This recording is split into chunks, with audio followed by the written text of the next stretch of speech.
Hi everyone, it's Kelly from the Hub here today with our friend Sharon from WellSpan. Remember, Sharon is our friend who knows all the stuff about addiction, and she works at the Wellness Center. Hello there, my friend. How are you? Good. How are you? I'm doing very well. So today in our conversations about addiction and trauma and all that kind of stuff, we're going to be talking about mental wellness.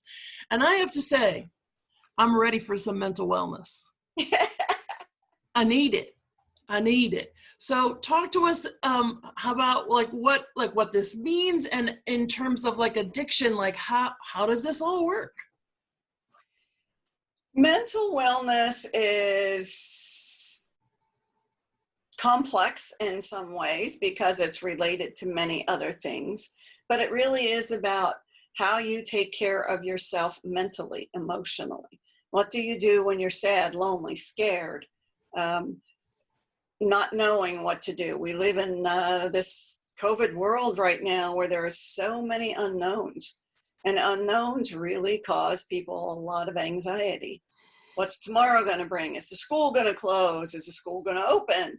Where am I going to go to eat? Is the restaurant open? All of that. And then if I go, oh my gosh, am I going to be all right? Do I wear my mask? Not wear my mask? I mean, this constant barrage of unknowns. Yeah. And decisions that we have to make. So mental wellness really is about getting grounded. That old adage of stop, take a deep breath, count to 10. For people who are visual, even visualize a stop sign. Stop. Right. Because what happens when we move into that state of anxiety, the part of our brain that's right here, the oldest part of our brain called the amygdala, kicks in. And the amygdala is about survival. Oh, that's the fight or flight stuff, right? Exactly. Okay. That's exactly. And many of us, myself included some days, live in that constant state of fight or flight because of the world, because of the anxiety. So we have to be a little more diligent about stopping, taking a deep breath, getting a drink of water, asking ourselves questions like, did I get too hungry today?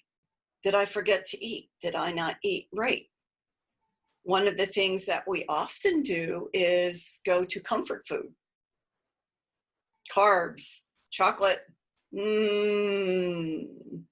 Yeah. And Yeah. I mean, we do that because, I mean, it's not called comfort food for nothing. It's called comfort food because it gives us it makes us feel good. And you know, whatever that is, whether that's mashed potatoes or whether that's, you know, M&Ms. But yeah, that's because we're looking for comfort. We're looking for something external to quell what's going on internally. And mental wellness is really about the reverse. What can we do mentally? What can we do internally to comfort ourselves? Is that take a deep breath. And the other thing that makes it more complex now, because one of the things for a lot of people, not for everybody, is they really like touch, appropriate touch. They want someone to hold your hand. They want someone to give you a hug. Well, we right now are in a pretty hugless world. So what do? We really want someone to hold us while we cry. Well, unless you're living with someone that can do that, you can't exactly. So it challenges us. It challenges us to go within. Let me ask you this. Why is it more natural, or I don't know, maybe it's just me. Why is it more natural for me to want French fries rather than to say to myself, hey, girl, chillax a little. Take a deep breath. Go for a walk. Like, I would much rather just have French fries. Why? Why is that? Why isn't it more natural for me to really take care of myself than to fake take care of myself? Because the habit of eating French fries is deeply ingrained. The Okay. habit of taking a deep breath is not. So it's about the habit. So if I could change the habit, then I'll have less French fries and more walks. Correct. Okay. All right. Because the French fries, instant gratification. Yep. I don't have to do anything except chew this French fry. Absolutely. I don't have to change my shoes. I don't have to go outside. I don't have to. It's quick, Right. easy. Okay. All right. And a lot of people talk about meditation. Yeah. Meditation is a wonderful resource. However, you need to meditate on a regular basis for a while before you start to get that feeling. Right. And meditation, I know that there are a lot of people who say that it's easy. I've tried it. I'm okay at it sometimes, but because it doesn't feel like it's natural for me to Yes. just do that, I have to have someone like guide me through it rather than me just doing it on my own. One of the quickest, easiest ways, and it really, in a way, is a type of meditation, Kelly, is to have an attitude of gratitude. Well, what does that mean? If you have an attitude of gratitude, no matter what's going wrong in your life, you're going to find something to be grateful for. And like you always find the silver lining. You always find why, like it's like how it can be a good thing. Yes. Quick story. I was on my way to Westchester one day, getting ready to get on the turnpike, and this truck is trying to pass around me. And I'm like, doing the speed limit and thinking, what the heck? This guy's honking his horn. And I was kind of frightened because I didn't know, it wasn't a police, no blue light. What was this guy really following me close, honking my horn? What was going on? So then he speeds around me and rolls his window down. Now we're doing 65 down 222 on the way to the turnpike. Rolls his window down, and I thought, he's yelling something that I couldn't hear. So I rolled my window down. He said, "You have a flat tire." Oh my word. So I pull over, and sure enough, my back tire was flat. He was trying to help me. And my mind didn't go to, oh, this nice young kid's trying to help me. My mind went to, oh my gosh. Right. Why is he being such a jerk? Why? Right. And I can't imagine what would have happened if I would have gotten on the turnpike and continued my trip. Right. So I was able to get off at the next exit, go to the tire dealer, get my tire fixed, and I was an hour late, but I didn't have an accident. Right. You didn't die. Yeah. Yes. Right. So this idea of having an attitude of gratitude, that changed my perspective. I was grateful for the guy honking the horn. I was grateful for the ability to be an hour late for a meeting. Wow. Do you see how you can flip it? Yeah. And if we practice this every day, at the end of the day, beginning of the day, whenever you kind of have a few minutes to yourself that you can jot down some notes, write down 10 things that you have to be grateful for. You can see, you can hear, you can walk, you can talk, you can hold a pen. You have a pen. Right. And maybe, you even have the ability to get glasses. Some people don't. Their eyes are bad, they can't afford glasses. Right. So electricity, running water, food, the ability to get it if we don't have it. And in Ephrata, you know better than I do, but the resources in Ephrata are amazing. Yeah. Unparalleled. Yeah. I've actually had, because of my job, people needing resources in other communities close to Ephrata, and they don't have anything even comparable. Yeah. So when we really look at that, and every day write down 10 things you have to be grateful for. They can't be yesterday's 10. So at the end of the month, you have 300 things to be grateful for. Wow. So now you have a bad day, you get out your gratitude list. It's like going to your savings account, the rainy day. Yeah. It doesn't mean I'm not stressed about what happened. Right. It's an and, not a nor. It's not I'm stressed or I'm grateful. It's I'm stressed and I'm grateful.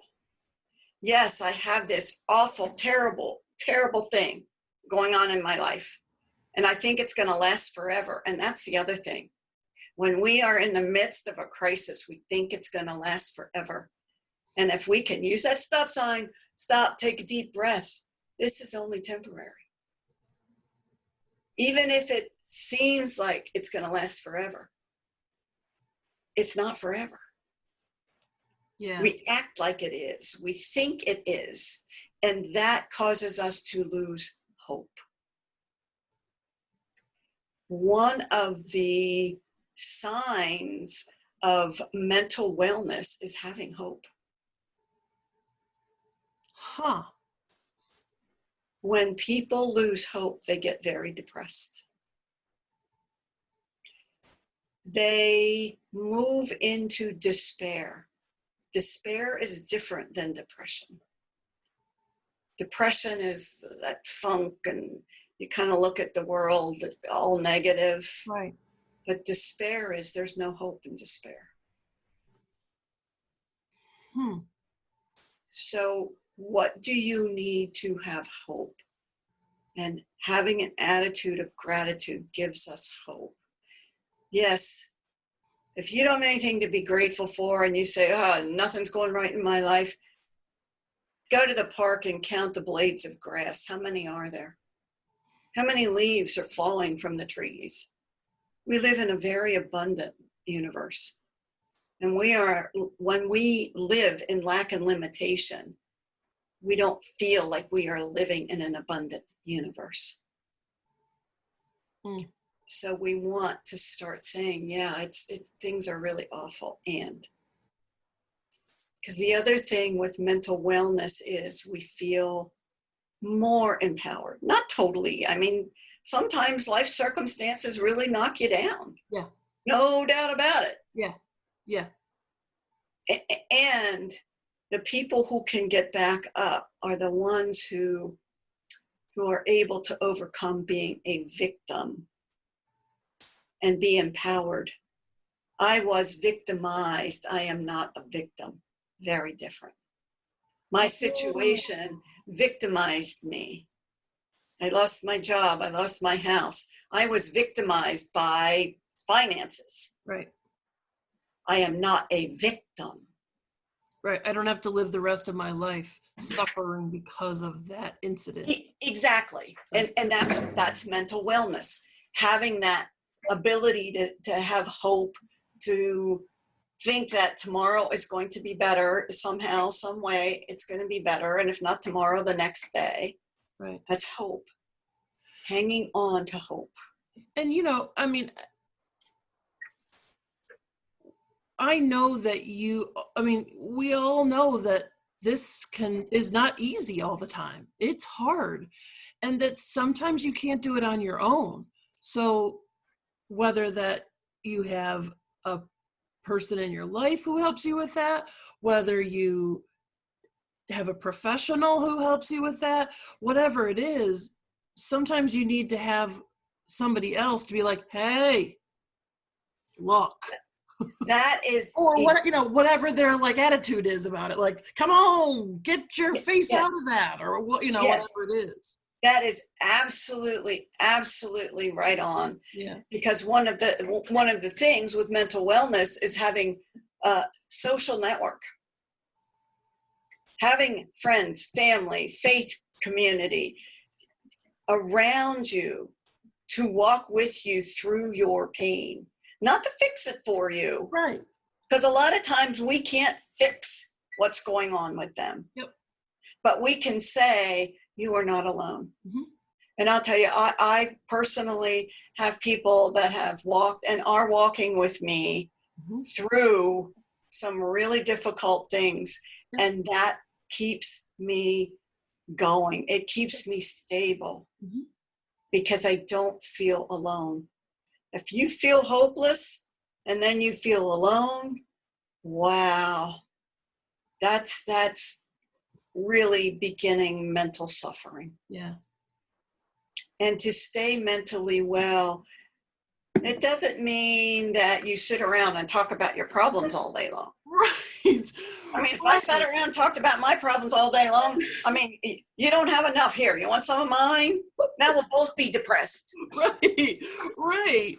Right. Right. Absolutely. And I think that there are some people who are like, oh, that's what that means. No, no, no, no, no, no, no. It it it means that sometimes you have to take those things and put them on a shelf for a little bit.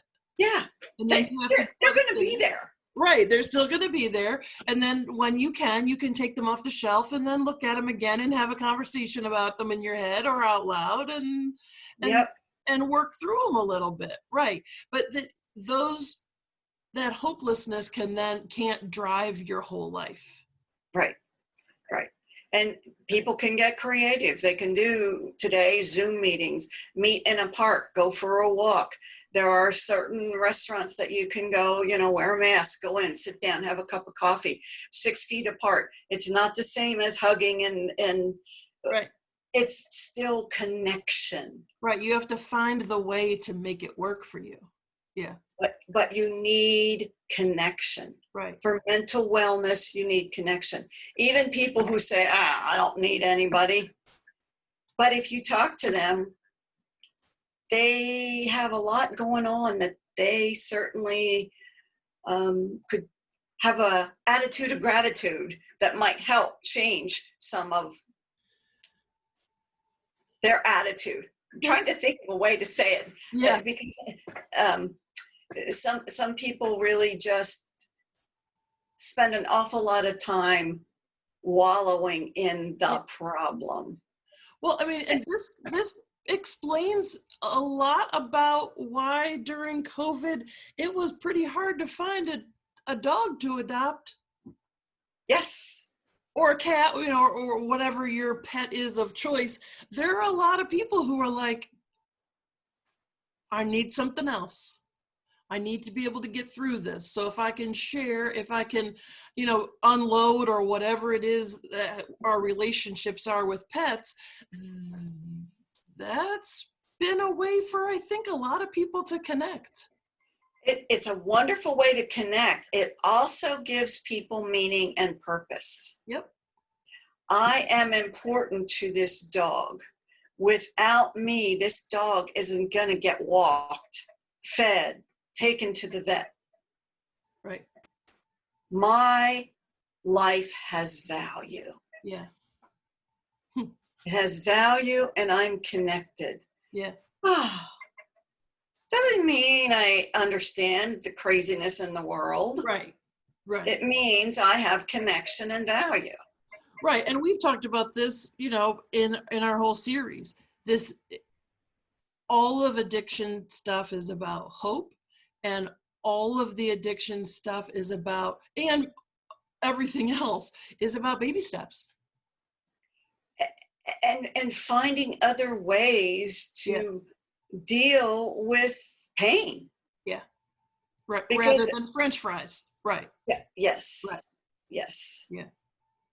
Although, French fries are made in olive oil. Does that make them healthy? Oh, but the ones that I know, we could talk about that for days. I know, but you're right. But it's the way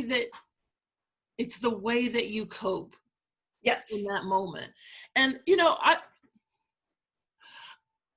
that's actually for me one of the reasons why I wanted to do these videos for people, because it was all of the videos that I do, because it's hard out there. It's hard to connect. It's hard to find good information. It's hard to feel like you are with people that you know and love. And I think that there are a lot of people who watch some of these, and no matter what the topic, and go, oh, well, they're having a good time today. Well, this is lovely, and I learned a couple of things. Isn't that cool?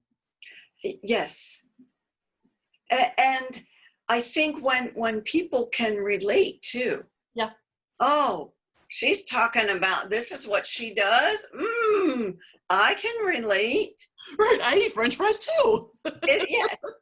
And again, it's not a judgment as good or bad. It's what drives human behavior. Yeah. And today we're talking about mental wellness. What makes us mentally well? Yeah. Well, eating healthy. Yeah. And it doesn't mean that you never have something that, and eating healthy, this is the way I look. This is totally Sharon's view, okay? Eating healthy means what is right for you. And you find This that idea of a canned, one size fits all for everybody. Right. I'm going to eat hummus and carrots. You are too the rest of your life. Right. Well, somehow when I'm stressed, hummus and carrots just don't do it. I know some people that's what they go for. Right. And I stand there looking at them like, what is wrong with you? But that works for them. Right. Right. And I'm glad it does. And it's beautiful. It doesn't work for me. Right. And I like hummus and carrots. I'm not knocking hummus and carrots. Right. It's just about that balance. Yes. Right. You have to be able to find the balance wherever that is. Right. Exactly. Right. And that because that balance makes you whole, just like anything else. I mean, you have to find the balance in all of the walks of your life. If you worked all day, if you didn't work all day, all of that stuff, you have to find that balance. And that's why this is such a good series. Yeah, and what drives the need for that? Right. What drives the need for that is usually feelings that we don't identify, that we don't, who likes to walk around and think, oh, I'm feeling really sad today. Right. Or you say, hey, Sharon, how are you today? Well, now I could do this with you. And I'd say, Kelly, I'm really sad today. And you go, oh, tell me about it. Right. But usually when you see people in the grocery store, when you could talk to people in the grocery store, right, and you pass somebody, hi, how are you? Fine. Everybody says fine. Even though you have like 14 things going on in your life that aren't fine. Yep. And did you ever, I call it the trauma bond. Did you ever notice in the grocery store when two people, their carts are together and they're really talking and they're intense? What are they talking about? What's going on in their life that isn't good? Yeah. Right. We have a different connection with that. Yeah. We connect over trauma. We connect, even if we're not talking about it or how awful it is, we're talking about the awfulness, not what we're feeling. Right. And then we still need to medicate that feeling that we're feeling. I haven't seen that bond over, hey, I won the lottery, I have a new house, I'm going to retire, I have a beach home. Right. And people are looking at you like, yeah, how you deserve that. Isn't that's fascinating? Isn't it? Yeah.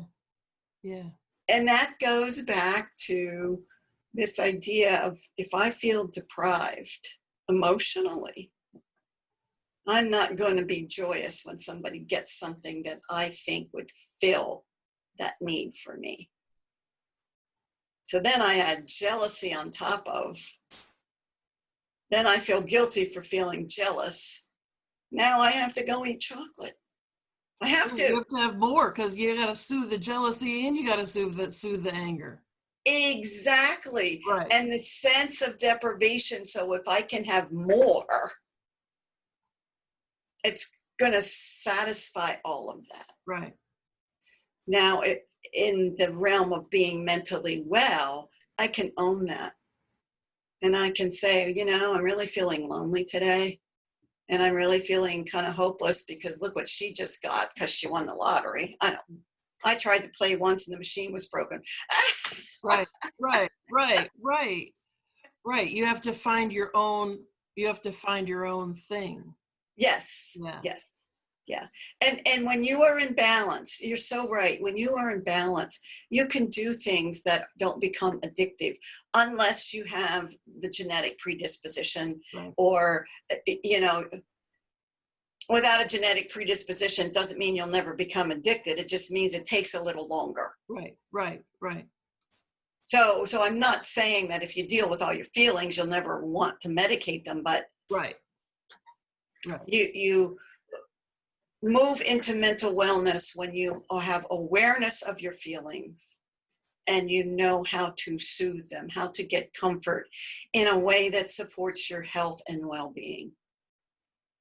Mm. I think that's the perfect spot to end on. That's perfect. Thank you, Sharon, very much. We will see you again. You're welcome. Right? All right. Absolutely. Bye, everybody.